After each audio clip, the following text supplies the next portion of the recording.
जीवन में हर व्यक्ति को एक सच्चे मार्ग की तलाश होती है और इस मार्ग पर चलने के लिए हमें शांति, आत्मज्ञान और सच्चाई की आवश्यकता होती है। यह कहानी हमें भगवान बुद्ध की शिक्षा से परिचित कराती है, जिन्होंने हमें जीवन के उद्देश्य और दुख के समाधान की राह दिखाई। सिद्धार्थ गौतम का जन्म एक महान राजा के महल में हुआ था, लेकिन उनके मन में एक सवाल था, क्या सचमुच संसार की भव्यता ही सब कुछ है? यह सवाल उनके मन में उथल-पुथल पैदा कर रहा था। एक दिन सिद्धार्थ महल से बाहर गए और उन्होंने बुजुर्गों, रोगियों और मृत्यु के दर्शन किए।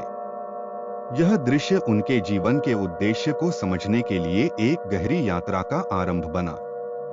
सिद्धार्थ ने ज्ञान की प्राप्ति के लिए कई गुरुओं से शिक्षा ली और कठोर तपस्या भी की, लेकिन फिर भी उन्हें शांति और सत्य का अनुभव नहीं हुआ। वे जानते थे कि वास्तविक शांति और ज्ञान उनके भीतर ही कहीं है।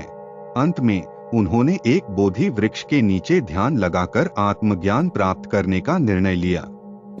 7 दिनों और 7 रातों तक ध्यान में मग्न रहने के बाद सिद्धार्थ गौतम को बोधि वृक्ष के नीचे सत्य का बोध हुआ और वे बुद्ध के रूप में प्रसिद्ध हुए। बुद्ध ने आत्मज्ञान प्राप्त करने के बाद 4 आर्य सत्य और 8 मार्ग की शिक्षा दी। उन्होंने बताया कि दुख जीवन का हिस्सा है, लेकिन हम उसे समाप्त कर सकते हैं यदि हम सही मार्ग पर चलें। बुद्ध ने सिखाया कि सुख और दुख के बीच का संतुलन ही मध्यम मार्ग है। अत्यधिक भोग या कठोर तपस्या से बचते हुए एक संतुलित जीवन जीने से ही हम शांति प्राप्त कर सकते हैं। बुद्ध की शिक्षा ने न केवल भारत बल्कि संपूर्ण विश्व को शांति और करुणा का संदेश दिया। उनका जीवन एक आदर्श बन गया, जिसमें प्रेम, शांति और ध्यान का मार्ग दिखाया गया। बुद्ध के उपदेश आज भी पूरी दुनिया में फैल चुके हैं। उनके सिद्धांतों ने लाखों लोगों के जीवन को बेहतर बनाया है और आज भी उनकी बातें हमें सत्य और शांति की ओर प्रेरित करती हैं। बुद्ध ने हमें यही सिखाया कि सच्ची शांति हमारे भीतर है।